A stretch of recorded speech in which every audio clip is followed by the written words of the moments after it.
comprenons tout ce qui se passe dans les coulisses et tout ce qui s'est passé dans l'histoire. Parfois, on a le nez tellement dans l'actualité qu'on perd le nord et qu'on ne comprend même pas l'histoire derrière. Ok, bienvenue aujourd'hui. Nous sommes le mercredi 25 juin 2025 et je vous souhaite la bienvenue sur Point de Rupture. Ah ben voilà, j'ai encore un peu de café dans ma tasse. Encore bien chaud. Et c'est à vous de prendre votre thé, votre café ou d'autres boissons comme vous voulez.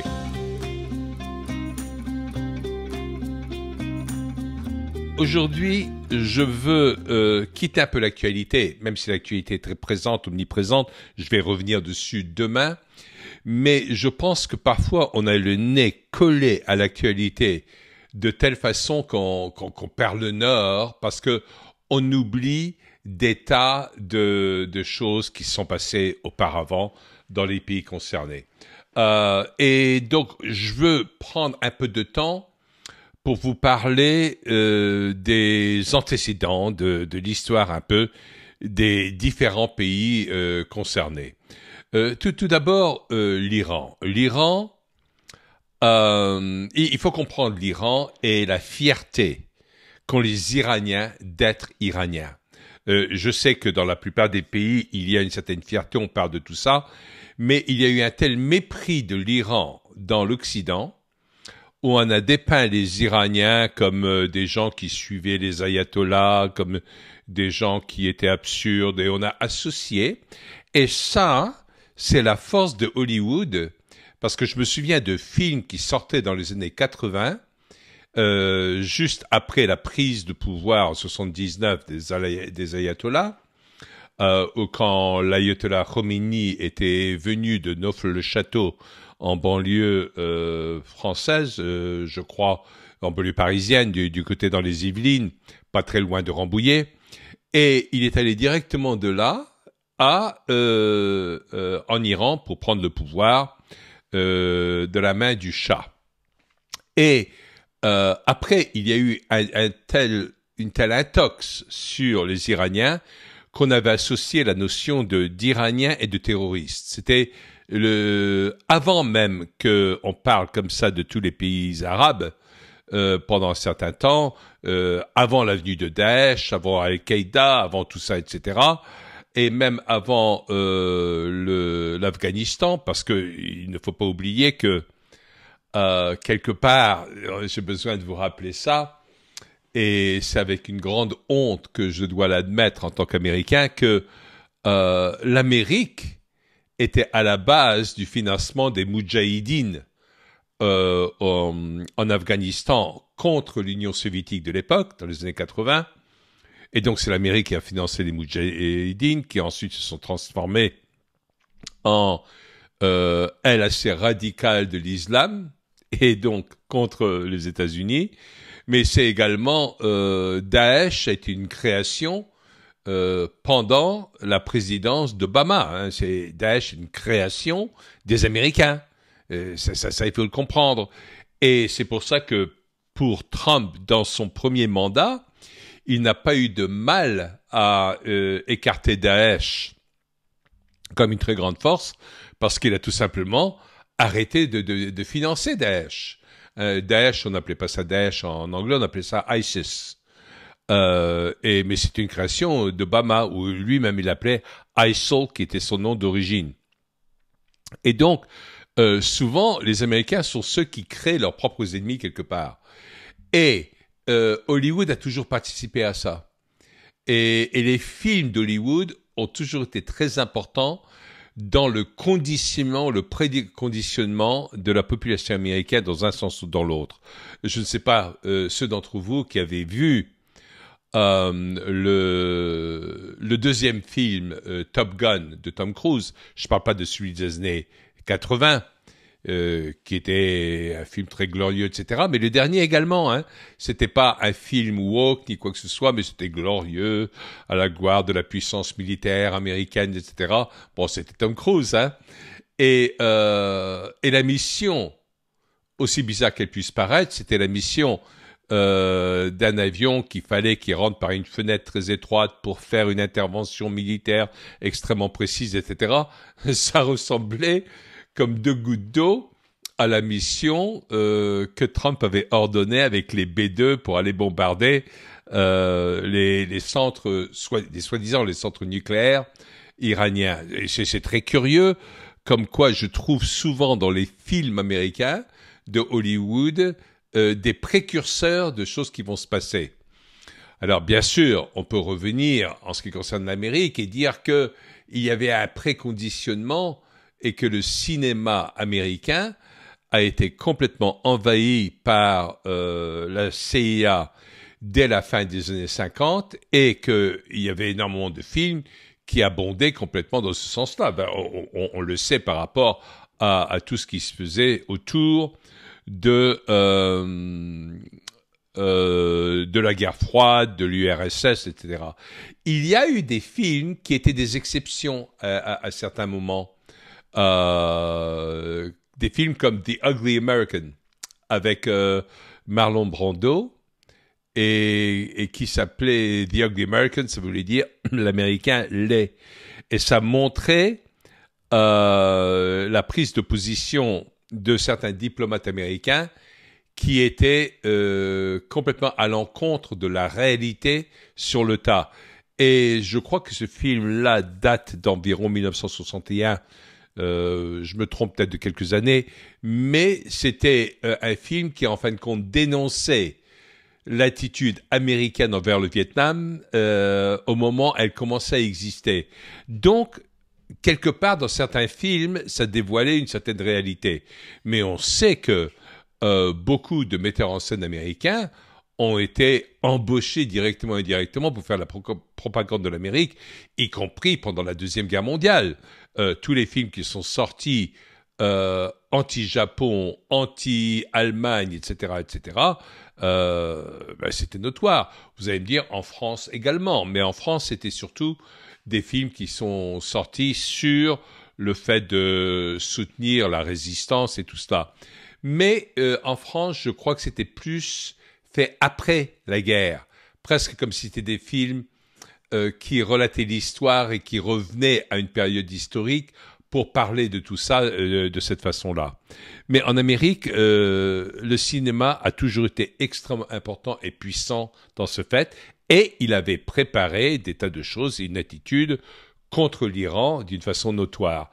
Donc, quelque part, dans l'ADN de l'Américain, il y a une attitude anti-iranienne qui a été ancrée. Sauf pour les gens qui fréquentaient des Iraniens. Et toutes les personnes qui ont eu l'occasion ou la chance de fréquenter des Iraniens en Amérique se sont rendus compte que, en fin de compte, les Iraniens, ce sont ceux, parmi beaucoup de gens qui venaient d'autres pays, qui s'adaptaient énormément au style de vie américain. Ils s'intégraient d'une façon exemplaire. J'allais dire même plus que des Français ou des Italiens ou toutes sortes d'autres populations venant d'ailleurs. Ils ne conservaient pas du tout leur propre... bien sûr, ils avaient certaines habitudes culinaires, etc., mais ils s'intégraient très facilement. Ils continuent à s'intégrer dans la population américaine et pourtant il y a plus de 400 000 Iraniens qui vivent aujourd'hui en Amérique et qui sont des Iraniens qui sont nés en Iran, hein, pas seulement des Iraniens de souche. Donc, beaucoup de la façon dont les Iraniens ont été présentés dans les médias, c'est archi faux par rapport à la réalité iranienne. Alors, qu'est-ce qui s'était passé en Iran? Ben, on sait que depuis les années 20, la personne qui est au pouvoir, c'est la famille Pahlavi, la famille du Shah. Et le dernier, Shah Reza Pahlavi, ou on dit plutôt Reza Shah Pahlavi, on met le Shah au milieu, et Shah en farsi, Shah, ça veut dire roi. D'ailleurs, on l'appelle le Shahin Shah, c'est le roi des rois en farsi. Et Reza Pahlavi, officiellement, il était de religion musulmane, chiite, Parce que par la force des choses un peu, parce qu'à cause de la présence de l'islam depuis des siècles, etc., puis à l'époque de l'Empire ottoman et tout ça, mais il ne faut pas oublier que l'Iran, à l'origine, a une religion qui est profondément unique à l'Iran, qui a eu certaines influences à l'Occident, notamment sur Nietzsche, qui a écrit son œuvre Ainsi parlait Zarathustra, c'est la foi zoroastrienne. Alors, pour la plupart des gens qui n'ont jamais entendu parler de la foi zoroastrienne, ils disent mais qu'est-ce que c'est que ça comme truc bizarre, etc. C'est pas quelque chose de bizarre, c'est peut-être la religion monothéiste la plus ancienne. Je ne sais pas si c'est le judaïsme qui est venu avant ou la religion zoroastrienne avant, mais c'est une des plus anciennes religions monothéistes, c'est-à-dire un seul Dieu. La plupart des autres religions étaient polythéistes avec plusieurs dieux, notamment les Grecs, les Romains, etc., partout. Mais la religion zoroastrienne ensuite a donné lieu au mouvement manichéen qui était un mouvement qui avait même eu une influence sur la religion chrétienne pendant un certain temps, avec une certaine approche, etc. Je ne vais pas rentrer trop dans les détails, mais il faut comprendre que cette souche de croyances monothéistes était restée importante. Et le Shah Reza Pahlavi avait ramené dans la culture iranienne ses racines zoroastriennes également, même si officiellement il était musulman. Mais moi, dans tous mes séjours dans les années 70 où j'étais allé en Iran, je ne ressentais pas du tout une prédominance musulmane. Ceci dit, c'est vrai et faux en même temps parce que à l'époque, Téhéran était divisé en deux, c'est un bien grand mot, mais il y avait une avenue principale qui allait d'est en ouest et qui coupait le nord de l'Iran, de Téhéran. Du sud de Téhéran, c'est l'avenue Shah Reza. Et au sud de Shah Reza, il y avait très peu de touristes qui allaient. Mais moi, quand j'avais des journées libres, je pouvais pas m'empêcher. Je marchais pendant des heures et des heures, une journée entière. Je marchais à travers tout Téhéran pour humer. J'ai toujours fait ça dans toutes les villes où j'ai passé du temps. Et au sud de Shah Reza, il y avait une présence musulmane bien plus grande. C'était la partie plus pauvre de Téhéran. La partie au nord de Shah Reza, avec Tart Tavus, Tart Jamshid, etc., et puis Shemiran, c'était une partie bien plus riche et qui, à l'époque même, on avait l'impression que c'était, peut-être à cause du pétrole, à cause d'autres éléments, que c'était plus riche que la plupart des pays occidentaux. Il y avait une richesse en Iran, une aisance de vivre qui était exemplaire. Et c'est peut-être pour ça qu'il y avait une telle pénétration de l'aspect occidental en même temps, et le fait que les Iraniens s'adaptaient sans problème quand ils venaient dans les pays occidentaux, en dehors du fait qu'ils étaient bien plus nantis que la plupart des Occidentaux, on s'en apercevait pas. Et sauf que quand ils étaient à Paris, les femmes passaient la plupart du temps dans les boutiques du Faubourg Saint-Honoré, etc., à cause de leur aisance financière. Et tout ça pour vous dire que l'Iran était un pays qui vivait d'une façon parfaitement normale, sauf qu'il était complètement abusé par l'Angleterre à l'époque. C'était pas les États-Unis, c'était l'Angleterre qui avait créé la British Petroleum Company, qui était une société nationale. C'est pour ça qu'elle s'appelait British Petroleum, le pétrole britannique, British, hein.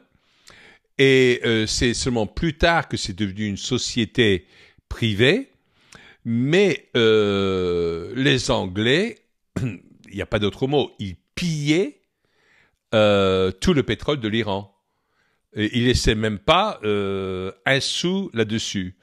Et c'est seulement quand Mossadegh, qui était élu Premier ministre, alors c'était encore officiellement sous la présence de la royauté des Pahlavis, Lui, il a dit, ben, il y en a marre d'être exploité de telle façon par les Britanniques. On veut récupérer ne serait-ce qu'une partie de notre pétrole, ou du moins des revenus sur le pétrole. Ben, les Anglais, ça leur a pas plu, mais ils n'avaient pas la puissance encore à cette époque-là. On est en train de parler du début des années 50, parce que l'Angleterre souffrait encore de l'après-guerre. Donc MI5, qui est l'ancêtre de MI6, qui est l'équivalent des renseignements généraux en France ou de la CIA en Amérique, a parlé à la CIA et ils ont dit on a besoin d'un coup de main de votre part pour renverser le gouvernement et virer Mossadegh.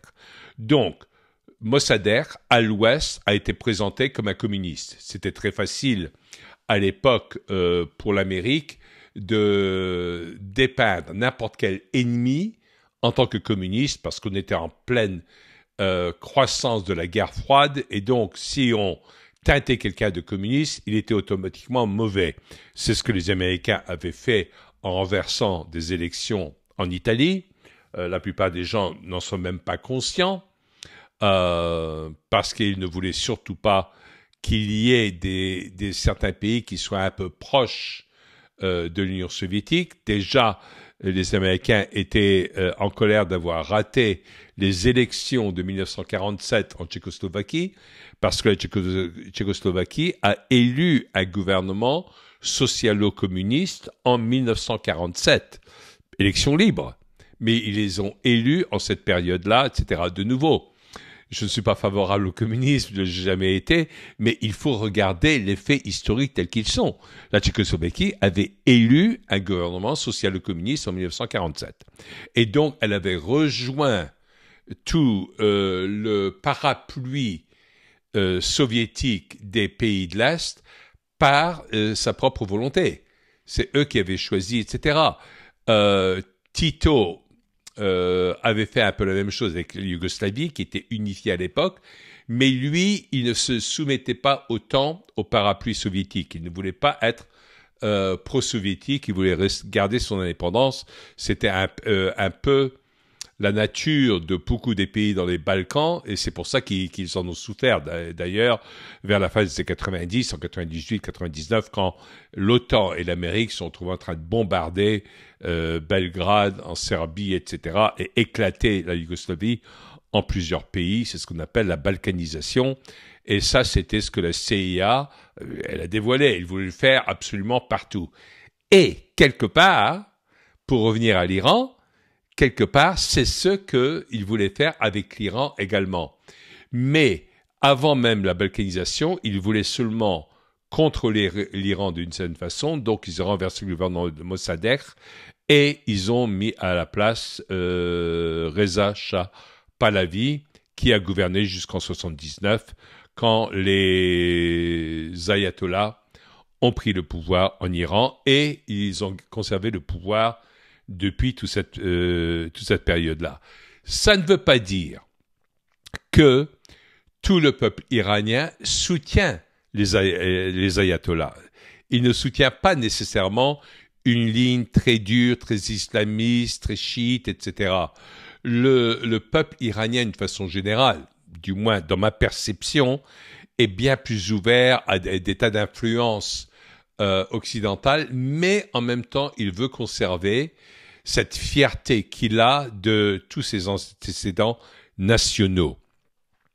Et en ce qui concerne l'Iran est la civilisation la plus ancienne dans le sens où c'est le pays qui est le plus ancien en ayant un gouvernement qu'on peut appeler un gouvernement unifiant le pays entier, la Perse, qui est encore plus vieux que la Chine, que l'Égypte, que tous ces pays-là.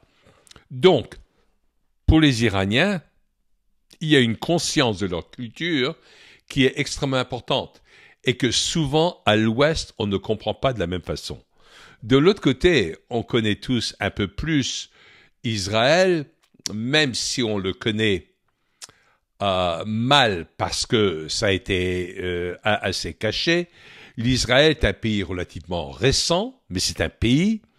et qui a été amené par tous les mouvements sionistes, c'est-à-dire le fait de recréer un État d'Israël et d'envoyer des tas de gens qui sont juifs en Israël pour occuper l'État d'Israël. Et il y a eu beaucoup de pressions qui ont commencé d'abord avec la fameuse lettre de Rothschild à Balfour dans le gouvernement anglais en 1917, et qui échangeait un accord dans le fait que si l'Angleterre allait soutenir la création d'État d'Israël, Rothschild allait faire le nécessaire par le biais des banques américaines, etc., pour obliger l'Amérique à intervenir en 1917 pendant la Première Guerre mondiale, ce qui a été le fait et qui a permis, en fin de compte, aux forces alliées de remporter la Première Guerre mondiale. Sinon, ça aurait été relativement difficile parce qu'il y avait eu du carnage et où les forces alliées ont perdu un nombre incalculable de personnes, notamment dans la fameuse bataille de la Somme, qui était une des batailles les plus meurtrières, parce qu'elle a vu 1,2 million morts, dont la plupart des Français et des Anglais, pendant la bataille de la Somme. C'est ce qui a, comment dirais-je, amené une désillusion quant au pouvoir de la guerre, aussi bien en France qu'en Angleterre, parce que les gens partaient, comme on disait, la fleur au fusil, en disant ça va être la guerre qui va terminer toutes les guerres, mais les conséquences ont été désastreuses. Bref, Israël, pendant tout ce temps-là, il y avait toute la préparation de la création de l'État d'Israël. Je vous ai déjà parlé du fait qu'en 1935, il y avait des accords entre le gouvernement d'Hitler en Allemagne pour aider les Juifs allemands à s'installer en Palestine et en leur permettant d'emmener tous leurs biens et tout cela. Et ça semble complètement contradictoire par rapport à l'Holocauste qui a suivi, etc. Mais même avant tout ceci, il y avait un fameux rabbin à Berlin qui a parlé de la nécessité de l'Holocauste. Chez les Israéliens, je dis bien les Israéliens, pas chez les Juifs, il y a eu cette notion de martyr volontaire des Juifs, pas des Israéliens cette fois-ci, pour rallier les gens autour de la cause d'Israël qui aura beaucoup souffert, qui a souffert le martyr, etc. Donc, qui a amené la création de l'État d'Israël au mois de mai 1948. Et ensuite, il y a eu plusieurs petits coups d'État à l'intérieur qui ont été provoqués par les sionistes arrivants, mais pour lesquels on a blâmé les Palestiniens locaux, pour commencer à prendre de plus en plus de pouvoir local en Israël. Et ceci a continué d'une façon régulière. Il y a eu plusieurs guerres. Il y a eu celle de 67, il y a la guerre de 6 jours, il y a eu 73, la guerre de Kippour, et tout cela, etc. Et là, il y a eu cette guerre qui officiellement est en train de se terminer et que Trump a voulu appeler la guerre des 12 jours pour lui donner une certaine fin. Mais aujourd'hui, il faut comprendre qu'il y a un désaccord profond en Israël même entre les sionistes et les juifs. Les juifs, c'est des gens qui sont des religieux et surtout des orthodoxes qui, eux, considèrent que les sionistes qui sont à peine croyants, mais ils sont des juifs talmudiques pour des raisons pratiques, pour rallier les gens autour d'eux d'une certaine façon. Il y a plein de juifs orthodoxes qui sont très opposés à Netanyahou et aux sionistes en Israël. Et ça, faut le comprendre. La plupart des gens en Israël qui parlent du génocide palestinien sont des juifs orthodoxes. Ça, je sais qu'à l'Ouest, on ne le voit pas beaucoup, mais bon, faut aller chercher un peu ces informations. Et si vous creusez un peu, vous verrez à quel point il y a une opposition par rapport à ça. Alors là, je ne vais pas rentrer dans les différences entre les juifs qui sont des véritables juifs et ceux qui sont des Ashkénazes, descendants des Khazars et tout ça, etc. Ça sera peut-être pour une autre fois qu'on va regarder tout cet aspect-là. Mais je crois qu'il faut tenir compte de la fragilité encore de ce qu'est l'État d'Israël et que s'il n'y avait pas ces lobbies sionistes extrêmement puissants aux États-Unis qui permettent un soutien financier permanent et qui amènent un parapluie de défense pour Israël, Israël aurait bien plus de problèmes. En Amérique également, les lobbies sionistes ont réussi à s'organiser de telle façon à ce qu'ils alimentent tellement de gens, aussi bien chez les républicains que chez les démocrates, au niveau de leur campagne pour être congressman ou sénateur, que, en fin de compte, au moins 80% du Sénat-Congrès américain est pro-israélien. Et donc, n'arrête pas de parler d'une façon pro-israélienne. C'est des choses que Tucker Carlson récemment et Candace Owens ont ouvert un peu les fenêtres là-dessus, ont éclairé ce phénomène. Tucker Carlson, surtout avec son interview de Ted Cruz, qui est censé être un grand conservateur, mais qui se taxe d'être pro-israélien. Et Tucker Carlson, à juste titre, il dit être America First, c'est pas être Israel First. Alors que beaucoup d'élus en Amérique, parce qu'ils reçoivent tous les dons des lobbies sionistes en Amérique, sont des Israel First. Et ça, c'est problématique. Je pense que, et vous allez peut-être en désaccord avec moi là-dessus, et moi, je n'ai pas de preuves à vous amener, c'est plus un ressenti, mais je pense que Trump, malgré le fait qu'il ait un gendre qui soit juif et tout ça, etc., Jared Kushner, qui a été instrumental pendant le premier mandat de Trump dans les accords abrahamiques avec l'Arabie Saoudite et tout cela, etc. Mais je crois que Trump veut enlever cette puissance d'influence sioniste dans la politique américaine parce que elle n'est pas America First, elle n'est pas MAGA. Et pour Trump et tout son côté très populiste, pour lui, l'aspect MAGA est fondamental. Donc, je crois que c'est extrêmement important pour chacun d'entre vous de comprendre d'un côté que il y a l'Amérique de Trump et de gens qui sont proches de lui et qui sont pas soumis autant que beaucoup d'autres à l'influence sioniste. Je ne dis pas qu'il n'y en a pas du tout chez Trump. Il y en a. Inévitablement, on ne peut pas s'isoler complètement. Mais je crois que dans ce qu'il est en train de faire en ce moment sur toutes ces déclarations, elles sont destinées également à ce que sortent de leur tanière certaines des personnes qui ont une double, comment dirais-je, loyauté, aussi bien à Israël qu'à l'Amérique. Donc cette double loyauté, c'est quelque chose que Trump ne veut pas. Et parce que c'est pas ça, c'est pas dans l'esprit du MAGA, c'est pas dans l'esprit de America First. Et de nouveau, la notion de America First pour Trump, c'est chaque pays first. C'est pas l'Amérique au-dessus des autres, mais pour les Américains, l'Amérique d'abord. Pour les Français, la France d'abord. Pour les Russes, les Russes d'abord, etc. Même quand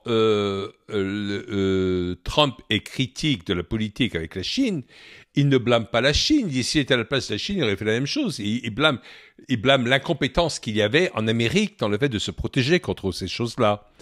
Donc, ça, c'est quelque chose que on a besoin de prendre conscience de ça.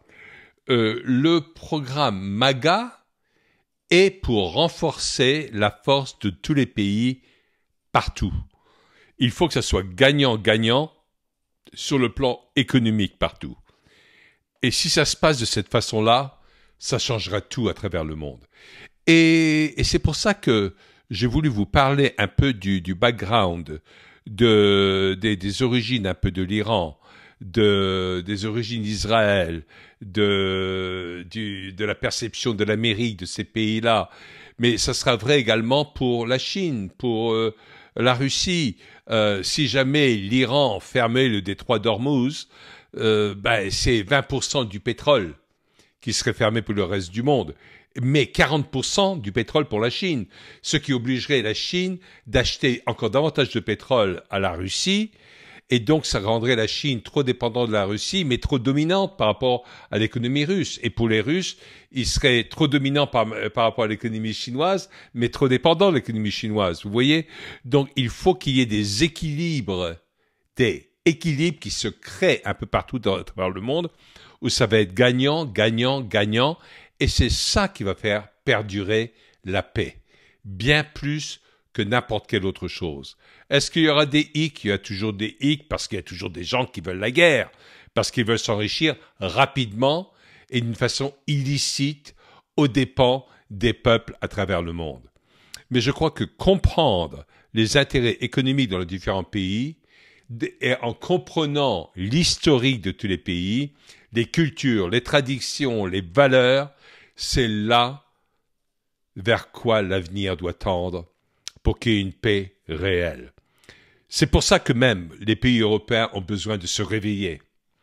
Et ils ne peuvent pas être soumis à une dictature financière qui leur vient de Bruxelles et qui n'est pas du tout basée sur les traditions et les valeurs de l'Europe de cette façon-là. J'espère que ce point de rupture vous aura plu et vous aura éclairé un peu sur les antécédents. On va continuer à développer toutes ces idées-là. Allez, likez, laissez vos commentaires, on apprécie toujours vos commentaires, mais surtout partagez tout ceci avec beaucoup de gens pour qu'ils nous rejoignent et pour qu'on remplisse notre devoir de citoyen journaliste envers tout le monde. Et je vous dis à demain à 19h pour le prochain point de rupture.